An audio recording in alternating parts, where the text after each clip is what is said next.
Welcome back to the Summer Roast, your weekly official 100K off-season podcast, boys. We are not going anywhere. We are back bigger than ever. We've only taken the 4 days off. Lol, everyone else is on holidays, and we are here to stay.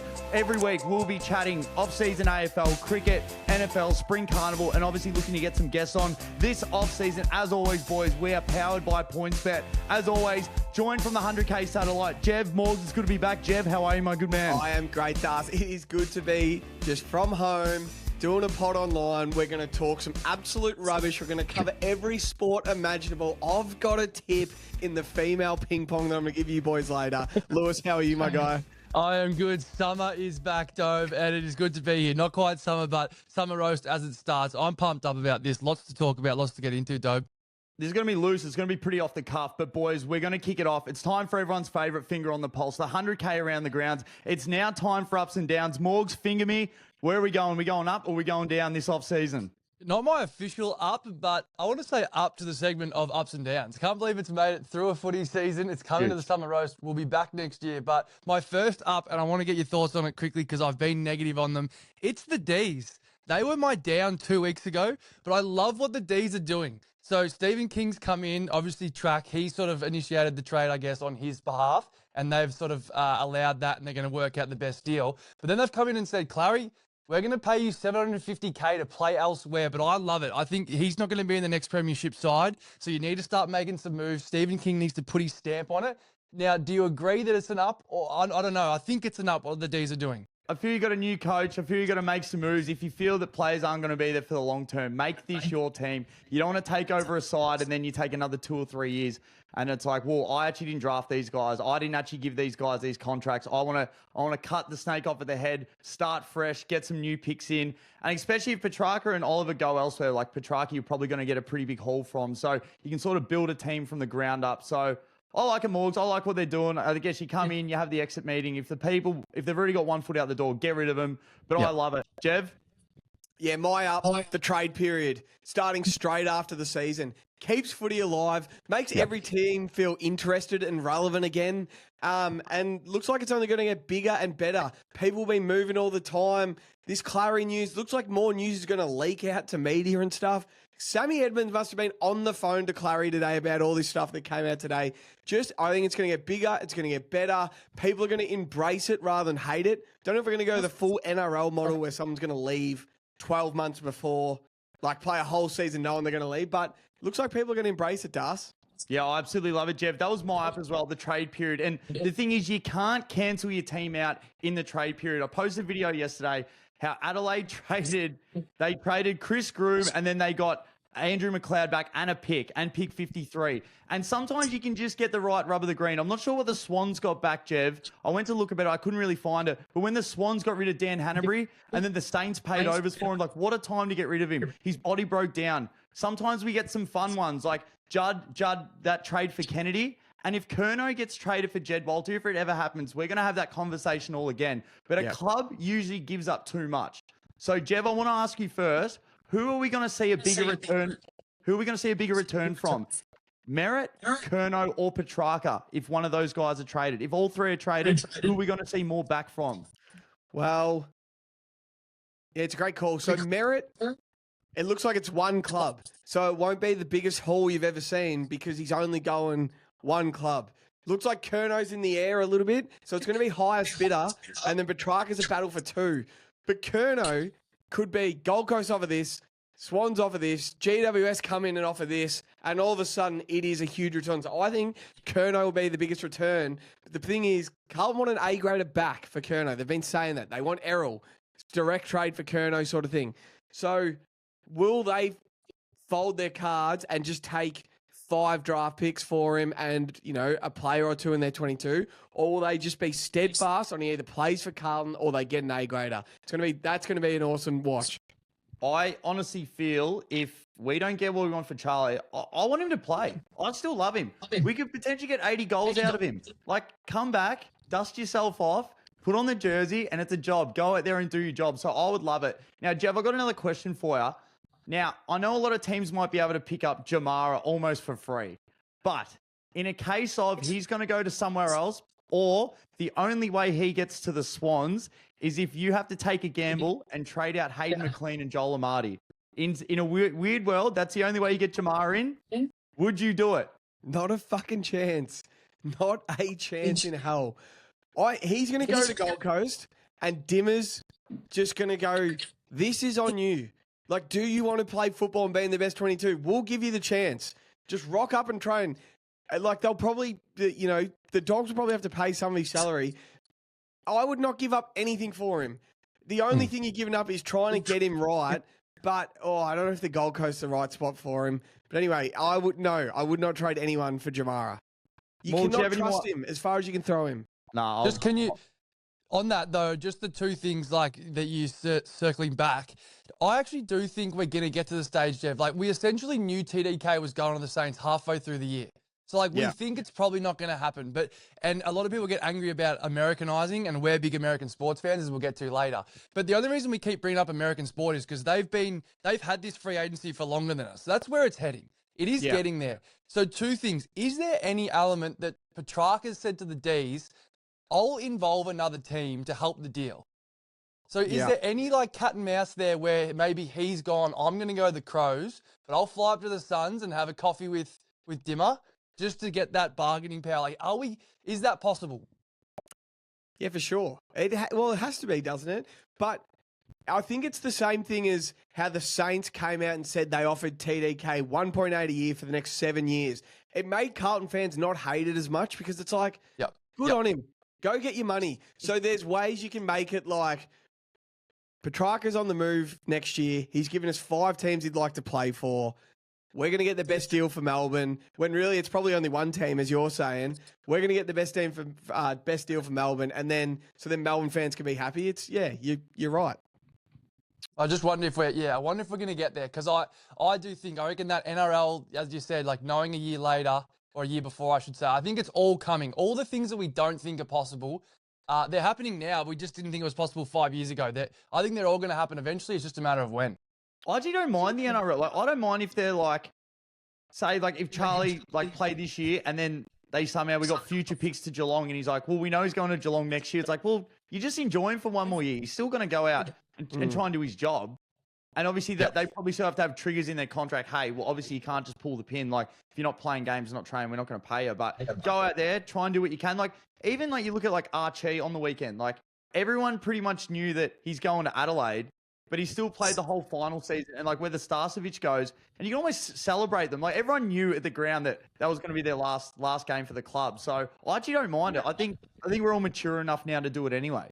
For sure. So I've got another down here, boys. So Morgs, you've been massive on this, but no more footy. There's no more footy. So it's a bad time of the year. But with so many rule changes, Morgs, you were massive on the ups and downs. You said the day grand final. But was that the last day grand final that we're ever going to see? Do you reckon they're going to go to Twilight, or do you reckon we're going to pencil in for a few more seasons? Well, I feel like, gun to my head, I can guarantee we are going to a Twilight grand final. I think every single year, I don't know when, and I like the day grand final. We were there and it was fucking awesome. But more and more people, I reckon, I don't know if you saw Toby Green, he's like, it's stupid during the day. Like, why would you play a grand final during the day? The entertainment you can have pre, mid, and after at a night grand final. I just think every time at about round 8, it's going to come up again in conversation, and eventually, whether it's 2 years, whether it's 5 years, I think it's coming. I like the idea of next year they just go, we're having a crack at the Twilight Grand Final. It's going to be a 5 o'clock start. The act's going to start at 4:30, or it's going to start at 4 o'clock. We're going to go. I think most people will just be like, yeah, I'm keen for 1 year. Let's see what it looks like. If it's a disaster, back to 2:30, back to the day, as you say. If it's great, I'm sort of like, that was pretty fucking great. The celebrations, the fireworks when the team won in the dark, that was pretty cool. They brought Snoop Dogg back out and he played at night time while fireworks going off. It's like, I know, that was pretty cool. You know who's advocating for the night grand final? Mike Brady. Just so he just gets a few more gigs along the way. If he could book out a Saturday all day with cashies, they're going to have a heap. Do any of you boys have any more ups or downs? I do, Jev. You go firstly. The NRL finals. So I was massively out The NRL finals have been unbelievable. And I don't back. know what you've caught of it. I don't know how we're going to squeeze it into this pod, but there is betting opportunities to be had. But the prelim, I canned it for 30 minutes leading into the game. And then about 28 minutes in, I bought a store membership. It was incredible. And then the game on the weekend was just as awesome. I don't know if you know, 2 years ago, the Broncos, they had their heart ripped out by the Panthers with a comeback, and it happened to them. It was just awesome theatre. It's a tough sport. I'm into us. I'm all in on this grand final. Calm the storm. Yes, I'm glad you're in, Jev. I know you're a big Storm man. Have you come around? No, I haven't come around, no. Oh, maybe I'll watch the grand final. I don't know. Who's playing the halftime show or the before the game? Is Kid Leroy again? Kid Leroy's the only reason I watched last year. Apparently it's Teddy Swims, but apparently I think he's crook, so he might not be making it Teddy Swims. I don't know who that is. I'm sorry. I don't listen to enough music. So I've got it down, Das.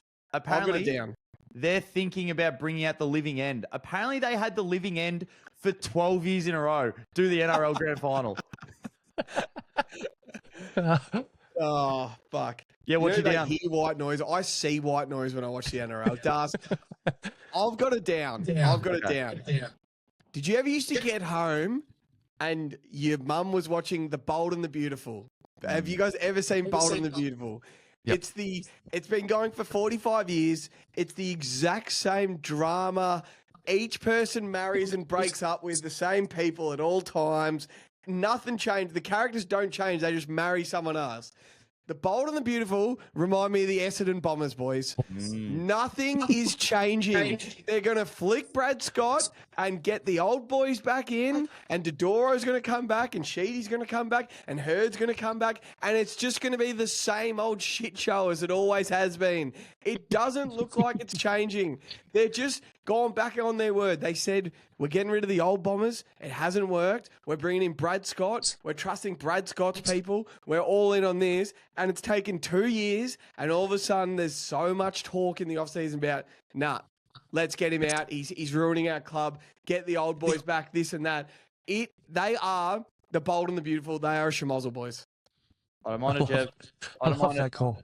Beating a team when they're down. Now, I think we've spoken about a few times, Jev, on the Sunday roast.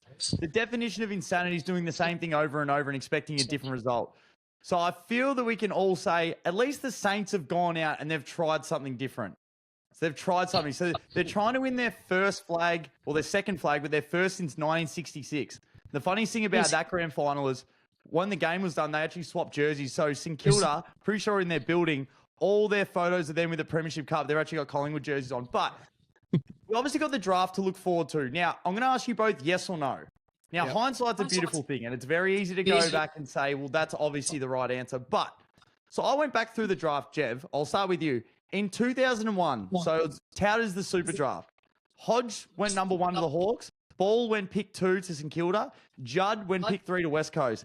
If St Kilda drafted Judd pick 2, would they have won a flag, yes or no? Oh, God.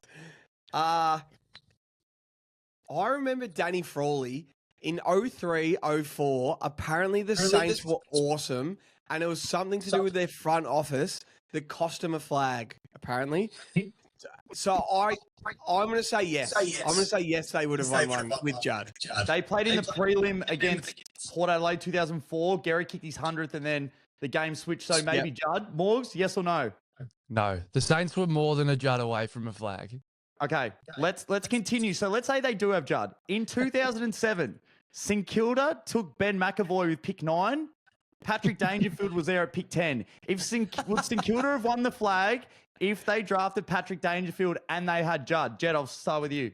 Yes, probably. For sure. I think they would have. I'm sorry. Just your one midfielder, like if they add him with the list they have, they just, I don't know. Yes, Lou? Nah. The Saints were more than a danger away from a flag. They were drawn grand final. They wouldn't have done it. I could argue they're one of the best teams to never win a flag. All right, Morgs, so I haven't sold you on them, but how about we come back to these 3 drafts? So in 2013, they take Jack Billings with pick 3, Bonts at pick 4. In 2014, they take Paddy McCartan pick 1, Petrarca's at pick 2. In 2015, they take Jade Gresham with pick 18, Dunkley's there at pick 25. Would the Saints have won the flag if they drafted Bont, Petrarca, and Dunkley? Yes or no, Jev? You go first here, Morgs. No. No. 100% they would have. No. 100. Bonds, like one of the best players. No, but we speak to Saints mates, like Simon Legg. He reckons Bont would be playing for Eltham already if the Saints drafted him. Like, that isn't good. Yes, it's very hard because I see what Bont is now. But at the end of 21, 22, it was like inarguable that number 1 and 2 players in the comp were Bont and Petrarca. And just knowing the Saints could have had them both as their midfield just has me shocked. They could have had a really old Chris Judd, a middle-aged Danger, and a young Bont as their midfield with Petrarca playing half forward, for fuck's sake.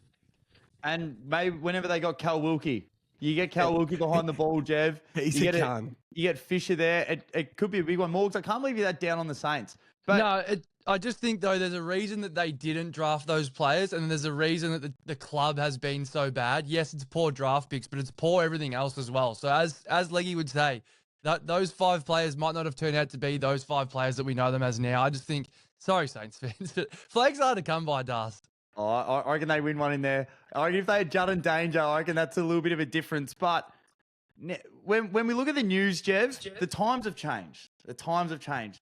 Mad Monday. Okay, you came out and said Kane Corns is pretty much cancelled. Now, I know it's different. I'm not going to say all the dress-ups we used to. I dressed up as Harambe once. It was more of a tribute to him. Not sure how that would go down today. Again, it was a tribute. But I went back through. So you look at all the stuff with Geelong, what's happening now. So, again, don't shoot the messenger. This actually happened. In 2011, the Cats beat the Pies in the grand final. Matt Scarlett comes as Hannibal Lecter. This is on I've got the video here, Morgs, I'll send you. This is on Channel 10. So they wheel him in, that's funny. Cameron Ling comes as Ronald McDonald. Jimmy Bartel comes as Kim Duthie. And Mitch Duncan comes as Ricky Nixon. How do you reckon that would have gone down now? It was on the Channel 10 news, and they all thought it was hilarious. It was in court, and they just brushed over it. How do you reckon that would go down now? Lou? Fuck. I mean, different times, different strokes, different folks, but probably poorly. Like it's all going down poorly at the moment. I don't even know at the end. Yeah, poorly. Do they keep Mad Monday? Oh, well, probably. Yes, they have to. But I was actually thinking about this today. Could they just do it and not post about it? Like, why do you have to post the photos? I was thinking about that. I was like, if it's that important to you, I mean, we've been to plenty of Mad Mondays. It's all about us together. I don't give a fuck. When I was Austin, like, didn't do anything insulting, but it's not about the photo. Like, just have the fun together and don't post about it. And you're Mickey Mouse. That's the only thing I think it's turned into, like, Geelong do it so well, and then maybe they got a bit happy with themselves, Jeff. Oh, for sure. But does it just not show the power of Kane Corns at the moment? As soon as he says something, they've been cancelled. He said Geelong embarrassed themselves, and then Brad Close is planned for 6 weeks that he's dressing as Catman. And sometime during the third quarter of the grand final, he remembered he has to get his face painted.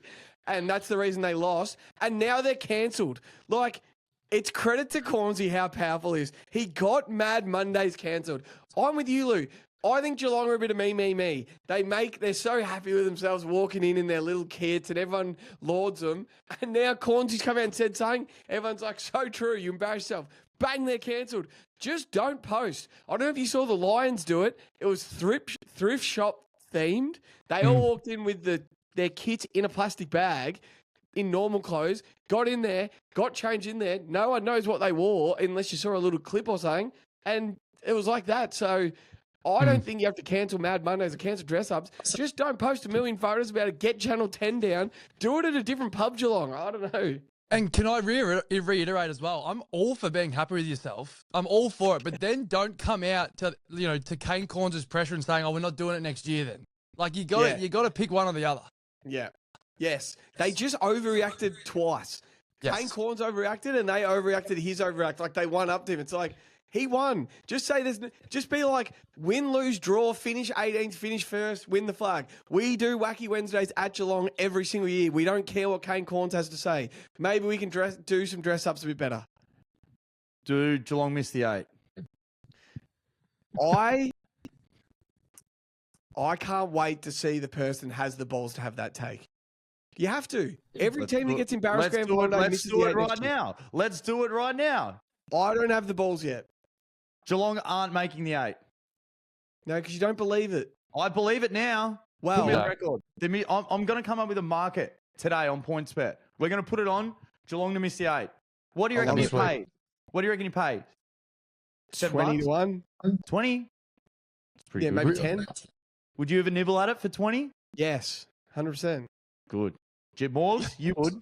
Yeah, I will. I just don't think it would be 20. I think it'd be a bit shorter, but I'll have a nibble at 20 for sure. Well, speaking of prices, I really want to get... I'm not sure if we can actually get a market for this, but we spoke about it last year, and it's the coach's hot plate. So I want to know what coach... So there's usually a couple coaches that leave every year. We had a few this year, but who is on the hot plate at the moment? So what coaches do you think... So there's usually 2 every year that get the arse. Is it Voss? Is he number 1? Is Uze safe? Jev, is there anyone on the hot plate? The hottest seat in the AFL next year is Justin Longmuir. If that Freo side doesn't win a final, I'll plant my flag right now. If they fired Justin Longmuir, I would tip Freo to go to the grand final next year. Right now. No, it doesn't matter who their coach is. They could hire Bozo the Clown to coach him. I would tip it. I think their list is absolutely perfect to not play in a prelim next year, but go to a grand final. And I think the only thing that stops them is their head coach. Just my opinion. If they fired him, I would pick, and I still might be picking him to make the grand final. But yeah, he's the hottest seat for sure. If they don't win a final next year, or if they miss finals, he is Gonski's. Yeah, 100%. The guts up cup. You know how they said usually it's 10 years is usually like the shelf life of a coach? Can you believe? I've got to hear, Chris Scott has been coaching Geelong for 14 years. Is that the quickest 14 years of all time? Well, so you've got him. Who else is? So you got Bevo at 10, and there's actually a heap of young. So Uze's 2, Ross obviously being back there's 2, Stephen King 18 days, Sam Mitchell 4 years, Kingsley 3. Yeah, so you think it's him? He would be the number 1. Unless if Voss fucking lays an egg, then he's 100% gone. Has there been a bit of a narrative change this week, though?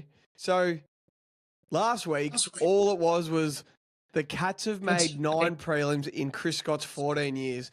How good is this bloke? How good is Geelong? Now, all of a sudden, it's like the Cats have won 1 flag from 9 prelim appearances. But that's not going to last forever. Is it sort of like, is he not stopping him, but he's like, could they be a bit better? If you make 9 prelims, if Carlton made the next 9 of the next 14 prelims, I guaranteed you right now, from now until 2040, Carlton play in 9 prelim finals. From now to 2040, how many flags do you expect out of those 9 prelims? Oh, I'd like 1. I'd love 1 as a Blue, but I'd love more. As long as we're there. Jev, we're shit. You are shit. Jev, I would take You're probably 1. shit. I would love to be in Geelong's position until you get greedy and you get used to it, and then you're like, oh, yeah, of course we expect to win more. I would love to win 1. It'd be awesome. If Chris Fagan was the coach of Geelong on the weekend, who wins? If they swapped coaching positions. You know what's so weird? You know when they're talking about that, they're like, it's like Geelong's rucks, how they don't have to be that good, and they smashed Hawthorn, but you're good until you're not. And then when you're not on the biggest stage, then it's like, oh, do they have to relook at the plan? But it's like, they've won so many games of football like that. Like, was it a blip? Was the Swans, like, were those both blips? It's like, do you think they're going to go after Marshall? Well, they definitely are going to go after him. Whether they land him or not is the other question, because I think they want Curnow now as well, don't they? I just don't understand. Like, I heard all about it was on the couch. I think Jack Rewalt said like that has to be their main priority, the rucks. But, like, who are the rucks for the Lions on Saturday? Darcy Fort and Oscar McInerney. It's just, am I missing something? To be fair, whether they're no names, go watch that second half. McInerney is putting it down Lachie Neale's throat while he's on the run. Like, you know the old, you just have it just behind you. Lachie Neale at full pace. So it's like, don't worry about, we all love Max Gorn because of the marking around the ground, the tap ruckman, the leadership, the personality. just go get the biggest, tallest, lanky fuck that can tap it to your midfield. Don't worry about the rest of the stuff as much, especially with 5 on the bench now. So, yeah, it's Goldstein. interesting. Is Rowan Marshall the guy, or is he not tall enough? Like, would you rather Oscar McInerney or Rowan Marshall, but would you rather the tap artist over the sort of centre half forward ruckman in a way? Well, they keep saying, so remember how we did the pod the other week? I'm like, everyone's got injuries everywhere. Geelong, their only injury is Toby Conway, and he's a ruckman who apparently is meant to be good, but he just can't get his body right. Yeah. And then the question was, do Geelong win if they have Marshall on the weekend? Stanley laid an egg. He laid the biggest egg of all time. Did you see as well with Jev when we were sitting there? He's not a forward though. Like, he did lay an egg, but didn't he just get played horrifically out of position and he's not probably match fit either? Like, I don't know. Was that more down to coaching than status? Oh, you can have a crack. Morgs, you can have a crack if you're in a grand final. He didn't do anything. He played. He had a crack. No, he didn't. He did fuck all. He lowered his colours. Colours. Did you remember, Jeb, when we were sitting there in the pocket, when Lachie Neale kicked that goal, how he was facing us? Remember his first 10 set, like how quick he got off the mark? Yeah. When you watch the replay, that is lightning. He just fucking takes off. There was nothing wrong with that car. And he flushes it. As he said on the Oz American Paces, he flushes it, the fresh legs. Oh, God, it was good. Awesome. I've got one thing here, boys, before Morgs, unless if you've got anything else. Isaac Quaynor. I've been big on him to have a holiday, Jev. Go overseas. He's in Sydney. Does that count? He's in Sydney at the moment. Do we need him to go overseas to have a good season next year? No, but is he eating his burgers? Is he having a nice wine with dinner? Is he on the piss? Is he taking a photo in a nightclub or something? Is he just getting away from being a fitness freak and just enjoying himself a little bit so then you can get back to the grind? That's all I'm asking. I don't think he is. I think he's smelling his fragrances. So I think he's got to go to the Dirty Bird. We had some chicken on the weekend, boys. It was good. Did we what? With Will Day. Will Day was the KFC, the Dirty Dog. He loves it. Loves his popcorn chicken. We sort of touched on it, but very quickly I wanted to ask you boys. So the Melbourne boys, that's what I wanted to very quickly ask. So where does Clary go in 2026? We did touch on it, but yeah, where does he go? It doesn't sound like he has that many suitors early, but I'm sure they'll pop up. Das. You go first, Das. Well, if he's going to Geelong, he's probably going to get a few acres, probably be the Cremorne and the Bloom nightclub. Or if he goes to Adelaide, it's probably going to be the Cumbie and the Crazy Horse. So it's 2 really good results. I'm not sure where else he goes. You think Adelaide wouldn't go up. Remember last year they were talking about potentially getting him? But if Petrarca goes to Gold Coast, do they still go after a Clayton Oliver? I don't know. I actually don't know where he goes now. I've actually got no idea. What did they say they were going to cut his contract in half, Jeb? Or like Melbourne were happy to pay some of it? So this is the timeline. I'm on Twitter right now. So Sam Edmonds at 9:30 this morning. Clayton Oliver has been summoned to a meeting with new Melbourne coach Stephen King today. The coach will outline a new set of plans for Oliver, which might not be to Oliver's liking. If it's not, the Demons are open to him exploring his options at a rival club. Then 3 hours later, he tweeted, Melbourne is willing to pay as much as $700,000, just over half of Clayton Oliver's contract per year for the next 5 years in any trade. The Demons today called him to a meeting to sell him a role change, expecting him to reject it. His days in inside mid at Melbourne are over. Played 22 games this year, no Brownlow votes. 21 games last year, only polled 2.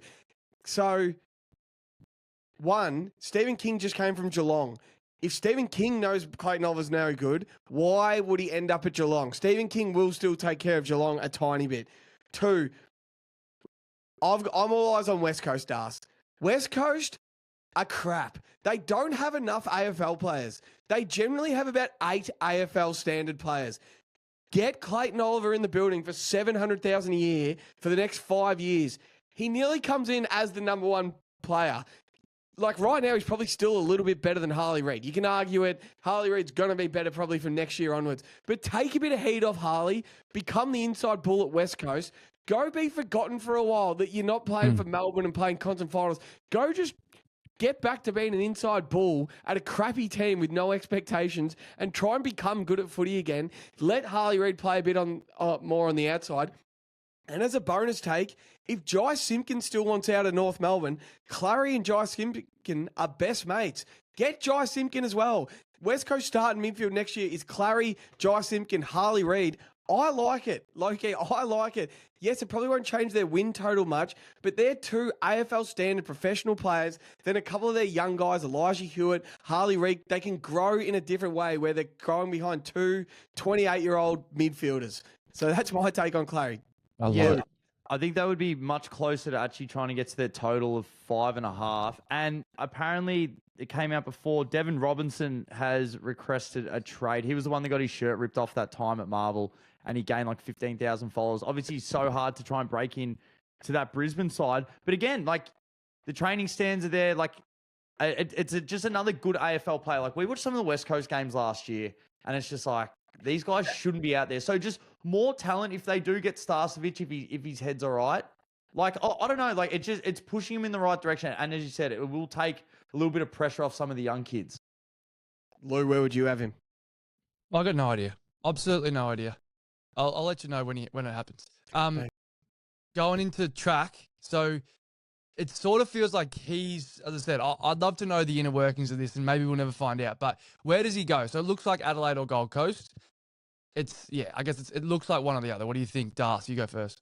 It gives me a hard on thinking about Gold Coast. Like, when you think of Cousins, Kerr, Judd, like just some of the most iconic midfielders. If you get a fit and healthy Petrarca, Rao with what we know we brought last year, and Noah Anderson, they're going to be must-watch every single fucking weekend. And I'd love to know, obviously, Melbourne still want a bid in return, but they seem to have 1 million picks still. So I'm actually not sure as far as players go on their list exactly how much they have to give up. I think they've got a lot of futures and a lot of draft picks where they can be like, Melbourne, there you go. And it sounds like King wants to build his own side.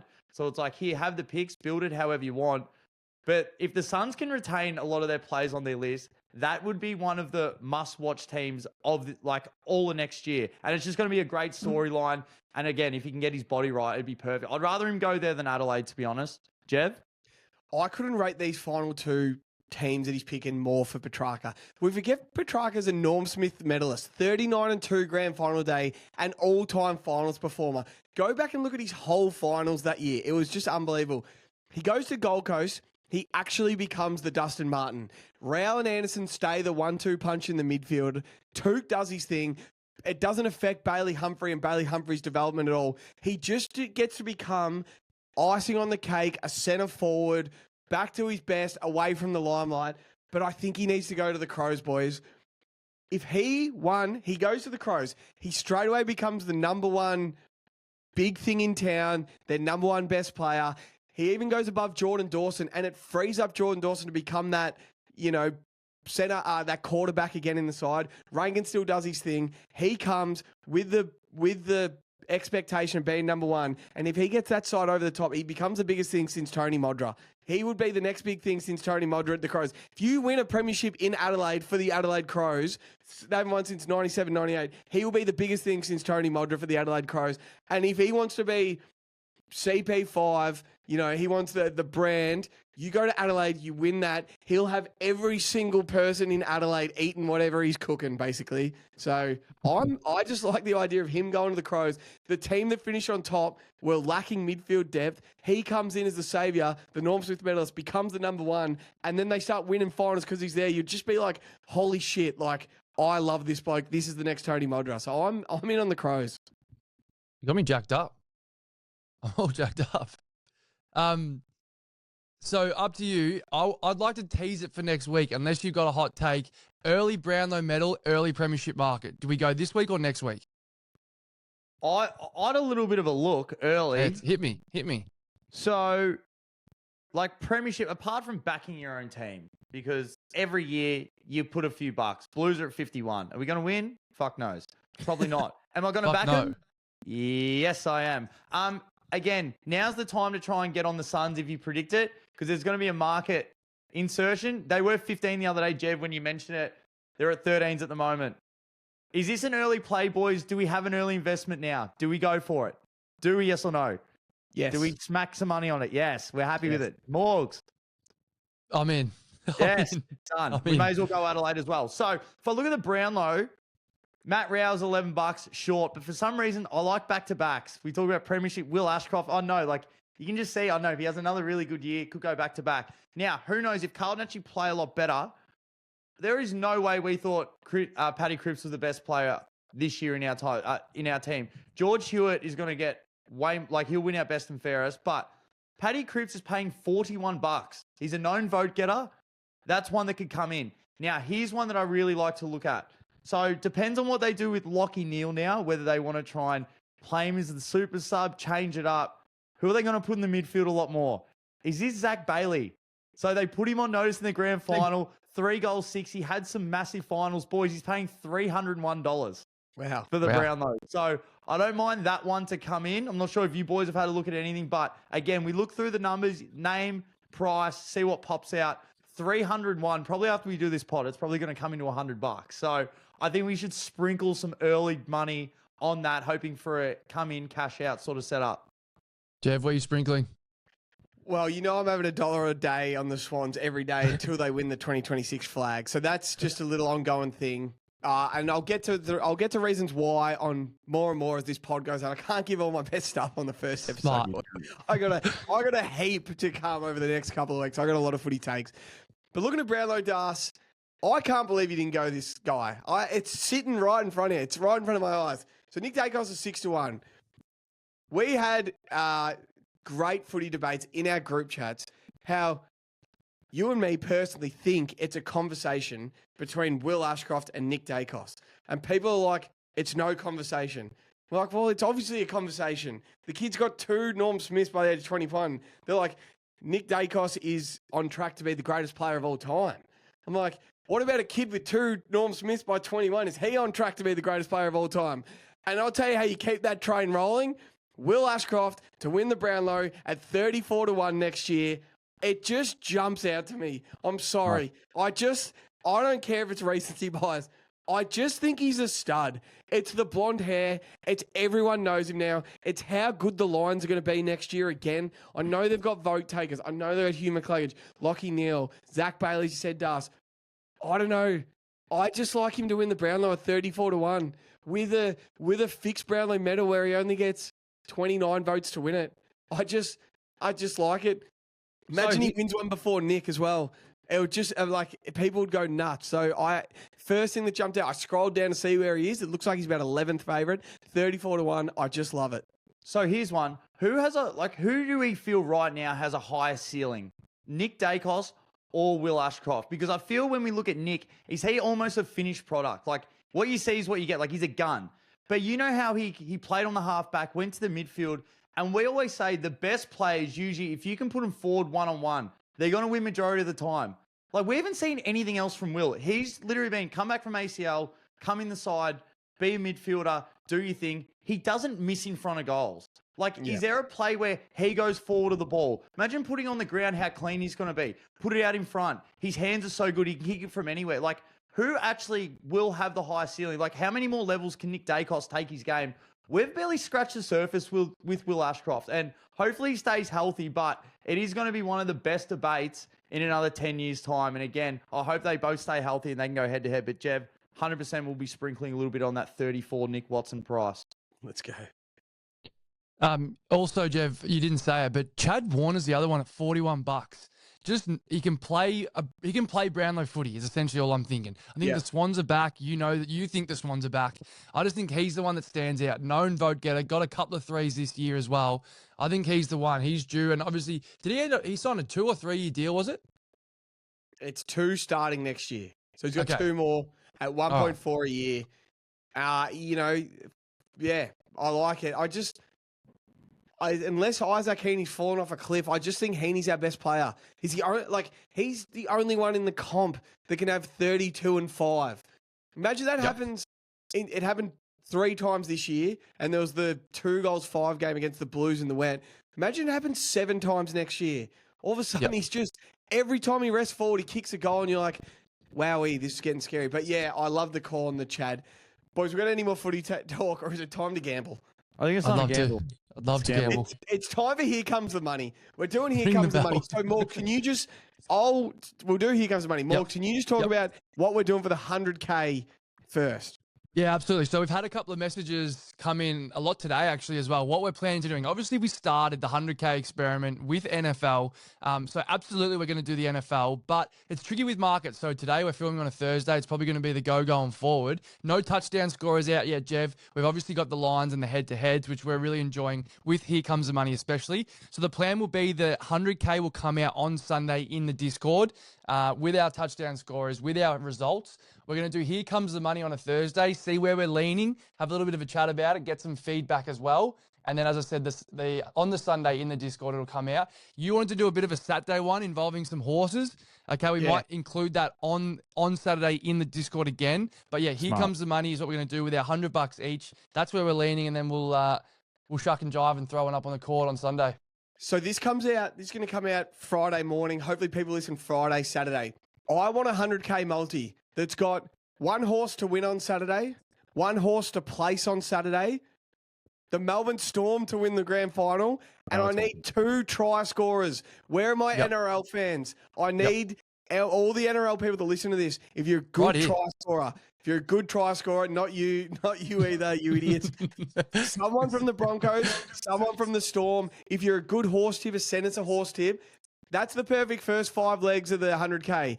Horse to win, horse to place, Storm to win, 2 try scorers, 1 from each side, and then some NFL legs that we'll put in at the end. So if you don't know what Here Comes the Money is, basically we start with $100 each, and we're going to bet, and we're going to see how we go. Funny that I'm hosting. Little does Das know we're restarting. Das did turn his $90 into $270 about 4 weeks ago. Then we got busy, so we're starting from scratch.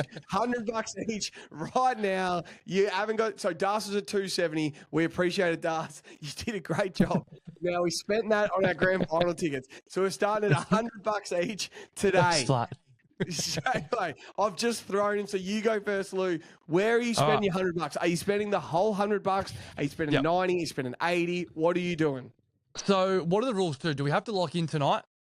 No, you don't. Just give us where you're leaning. Awesome. So obviously tough without touchdown scorers, but Detroit. You'll be talking about Detroit, but Detroit against the Bengals, it's Detroit. Monty probably scores, Gibbs scores, Amon-Ra scores, Goff for yards, Goff for touchdowns, all of it. So again, I'm loving betting the result and then betting why the result's going to happen. I think they're going to cover the line, which is 10.5. So yeah, we pick who wins and we pick why essentially, which we haven't really done before. But this is a pretty boring one, but I just wanted to do it. So I'm going to have half me cash, maybe even more. Literally, Detroit Lions money line was $1.18, which I actually couldn't believe. I actually could not believe. I thought that was like $1.07. I think the Bills beat the Pats. Yeah, Drake May's okay, but I think the Bills still get it done.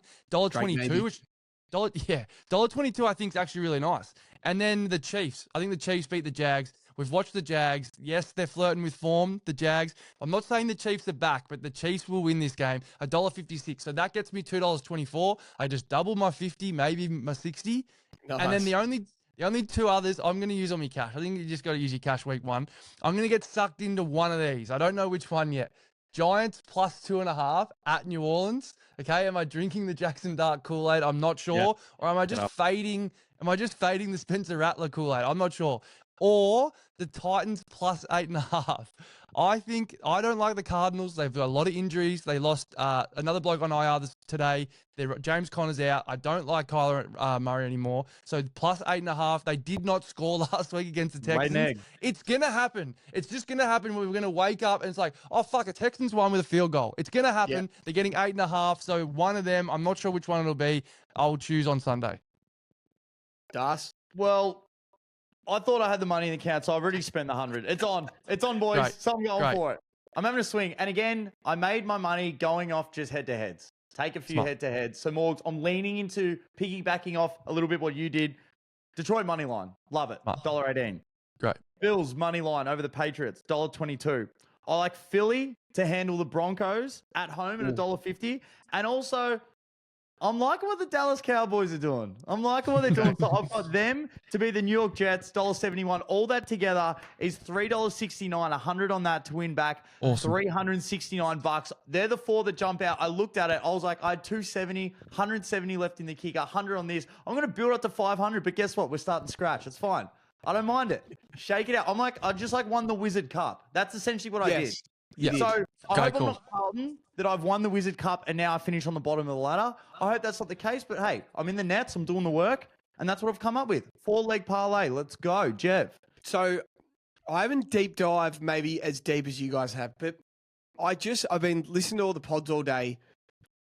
The Baltimore Ravens were 6.5-point favorites over the Texans. Now that Lamar's not playing, now the Texans are favorite by 3.5 points. So Lamar being out has moved the line 9 points. That is unbelievable. A 9-point swing for one player in the NFL is unbelievable. So That's the fucked. Baltimore Ravens defense is crap. It is so bad, right? How do you make your defense better? Score. Das? Play harder. Tackle Run more. the ball and keep the defense on the bench, right? So I'm like, Smart. whether I like the Baltimore points or not, I like Derrick Henry. Get him out of the doghouse. This is what he's on the side for. If Lamar's not playing, you hand it to Derrick Henry. I'm like, hang on a minute. Derrick Henry used to play in the same division as the Texans. I swear he used to get the Texans. Have a look at this. He did, Have a look at yes. this. So Yes. last year against the Texans, but when he played for Baltimore, he had 147 rush yards and a touchdown. This was a 5-game span of Tennessee Derrick Henry versus Houston. This is 5 games in a row, Lou. 211 rushing yards, 3 touchdowns. Gosh. 212 rushing yards, 2 touchdowns. 250 rushing yards, 2 touchdowns. 219 rushing yards, 2 touchdowns. 126 rushing yards, 1 touchdown. That was 5 times in a row he played the Texans. He did that. That is belt to ass. I'm betting on Derrick Henry to score.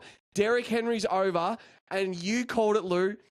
There is not a way in the world Spencer Rattler is beating the Giants. Spencer Rattler stinks. He's the worst starting quarterback by a mile. I'm a Giants supporter. It's not even a Jackson Dart question. It's our defensive line. Brian Burns, Thibodeau, Sexy Dexy, whoever else you want in there, Abdul Carter, are going to tackle the shit out of Spencer Rattler.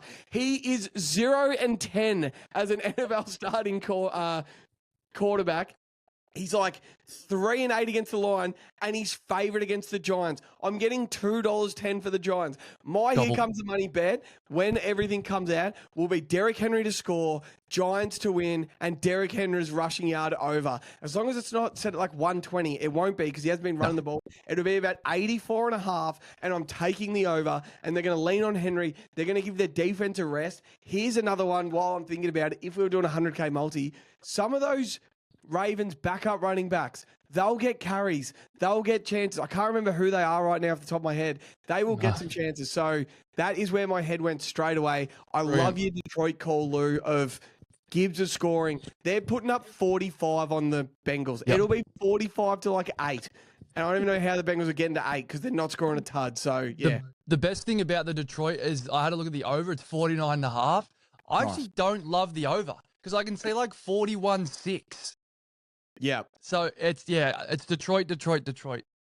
I'm mesmerized by Derrick Henry's numbers. They're honestly like Morg's trying to find a local Portaloo after he's had his coffee. 300 yards, 2 tuds, the double shit. It's honestly like Morg's week. 250 kilometers an hour, 2 speeding fines. How fast he's going to go. I'm so proud because I think back to all the 100Ks, Jeff, where you said that every time and bet on him. So those 200s we invested in. And that's this was like 2019, 2022 territory. One other thing I want to say, just while we're on NFL, and like we'll slowly, if it does well, and it's going to be at the end of the pod, we'll lean into a few more NFL takes and whatnot. But Das, the Cincinnati Bengals quarterback plays for the New York Giants at the moment. They've got it. Joe Burrow's not coming back. They've got to get rid of Jake Browning. Who should play for him? Who should they get? They should get Stenson Benton. No, their quarterback plays for the Giants. Who's the Giants' backup? Jameis Winston. Yes. Yes. If you're Jamar Chase, how much would you rather Someone that throws 400 yards, 4 touchdowns, and 4 picks, and you lose the game 40-38, rather than shitty old Jake Browning losing 28-3 through 112 yards or something. Jamar Chase is just out there doing cardio, cracking the shit. Get Jameis. He'll throw that fucking thing. That's what we want. Do you think that he's part of the juice in New York, though? They look like their vibe. I feel Jameis on the bench is actually part of it. Like, he's getting the boys going. Like, I love how much, like, they're young. Scatterboo, I've said it. I said it before the season. His shelf life is 18 months. Enjoy it. He plays like a car crash. He's just going a million miles an hour, and I absolutely love it. Morgs, remember at the start of when Jev was away, we just did a very early, I think it was a buy round. We did a very early, like, predictions pod. I can't remember what you said Baltimore were, but we always say if you love a favorite, just wait a couple weeks because they're going to go out. So at the moment, I think they were favorite at like $5 or something. 7. 7. Oh, fuck. They're only going out $1.50. So $8.50. Oh, really? I did say, Don't buy that $8.50. No, but that's what I mean. If you like the favorites early, just give it a bit because you want to see you want to see someone actually come in. So the Rams were sitting there at $21. They're into 15 at the moment. Again, that's what I said. Like, take someone outside to hopefully plays really well. And I said, I know I was a throwaway and I'm a Rams fan. I was like, why don't we look at someone like Matt Stafford? He's at $41. He's into 19 at the moment. Let's go. Yep. And also looking at the numbers, I put some money on this the other day, boys. I'm sure you wouldn't have seen in the account with all the bets, but I just slid one out there. And they're like, is this the first year that a non-quarterback wins it? Because if Puka's going at these numbers at the moment, he's at $101, boys. So I just slid a little bit of money on that. Could be a fun one to ride all year. The way that he's going, he's fun to watch. The Rams are fun to watch. So if you're not an NFL fan, pick a team, watch the Giants. They're fun. Even if the Giants lose, they're going to be fun to watch every single week. The Rams are pretty fun to watch. Seattle Morgs, Kenneth Walker, he's good to watch. He runs hard. You two are the godson of Kenneth Walker. You guys like Morgs, you are not the biggest Rams fan because they're much Darth of them, same division. Is Puka Nacua straight up number 1 receiver in the NFL right now? Number 1, no argument. Yeah, right now you have to say yes. Absolutely. Oh, I didn't think you'd say that. Yeah, he's got 40 catches, 400 yards, and 4 touchdowns. It is unbelievable. Right, yeah. Right now, you actually can't argue with it. Like, maybe start of next year, it'd be a different story, but right now, absolutely. Averaging 10 catches a game is awesome. Yeah, incredible. If you're a wide receiver out there now, Matt Stafford in the twilight of his career, he's had Calvin Johnson, Cooper Kupp, and now what Puka's doing. Is this just for the next couple of years? If you're a receiver, get your ass to the Rams because this man will throw you open. Is that not a destination over the next year or two? It's like, hey, let's just try and get what we can. Some of the throws he's making are absolutely absurd. So, yeah, like it has to be a landing destination for the next 2 years. I'll be so shattered when he retires. We've probably only got a year or two left. So make sure you fucking get in and watch. Morgs, have you got any NFL takes you want to get off your chest? Yeah. I got one. I did just very quickly want to give you your flowers, Dust. I remember that episode well. I picked the Ravens. I don't hate that I picked the Ravens because I remember at the time I knew it was boring, but I just thought they were the team to beat. Clearly that was wrong, and you were dead right. I knew it at the time, and I know it now. You just don't back the favorite. And the Rams look awesome at the moment in the NFC. Who says no? Here we go. Bengals put a 5th round pick on the line. Okay. For Shedeur Sanders. They go, we'll give you your 5th back. Just get him out. It's not working. Play Gabriel or look to next year's draft. We'll give you a 5th. Who says no? Probably the Bengals. He looks like a head case. The Bengals say we'll go find They don't give the someone 5th. else. They don't give the 5th. Jev? Yeah, well done. Very well good. Done. I have Very to do good. this. I For just the mind YouTube. saying for the podcast listeners. What was he doing in that interview today? Oh, Morgs, I like the idea. I just think he'd be seriously cheeks if he just got thrown into a starter. Like, I like the idea of him being a backup. I would like to see him start this week for the Ravens instead of Cooper Rush, but then Lamar's coming back. But if he got traded to the Bengals like they're getting a starting quarterback, I think he would be crap. Like, I know it's interesting. Can I sell you on, though? They are the Buffaloes. He'd be running around for his life. He'd have thrown it to Jamar. Chase and Higgins or Yeah. Travis Hunter. That is Colorado. I would love the idea of Shador playing for the Bengals against Detroit this week. Like I would turn that game on. It would be must watch if he's done, and that's what he is. He's must watch. He's a celebrity, but you can't be a celebrity and a third string quarterback at the same time. Yeah, or a second. But yeah, I just think let the Bengals. Sorry, Daz. I think just if you're the Bengals, it's like we'll be the ones to find out if he's shit or not. If it costs us a fifth, if we didn't draft him at the fifth, we didn't waste our draft pick. Yeah. We'll give you next year's. We'll have a look. Joe will be back. If he's good, then hey, we'll flip him for a third. Or we keep him. I don't know. I think it's interesting. Do the Bengals pick up the phone and call Carlson Palmer or the Red Rifle Andy Dalton? Is that the play? Is that the Palmer play? will never come back. Palmer hates the joint. Do we get Sauce Dalton in there? I think that's our cue. Is that the summer roast? Is that episode 1? That might be old Bow Watch. Bowish. That's a bonus. We'll be back next week. I can't believe we will be back. We'll be recording on Wednesday night because on Thursday we're flying over to Perth for the WWE. 3 nights of SmackDown, Crown Jewel, and Raw live. We'll be dressing up. We'll be carrying on like pork chops over there. A lot of content. So, yeah, this is back. This is a weekly thing, believe it or not. Summer Roast is back, Daz. I can't believe it. Yeah, Chop watch. If you've made it this far, if you've made it 55 minutes in and you are going to be in Perth for the wrestling next week, let us know. Or if any pubs in Perth we're going to hit up. We are that keen. I've never been to WA, never been to Perth. I can't wait to get there. It's going to be 3 blokes dressed up as John Cena celebrating their childhood, basically. Awesome. What a pod, boys. All right, boys. Good. See you next week. Let's get some bets on. Play the stinger.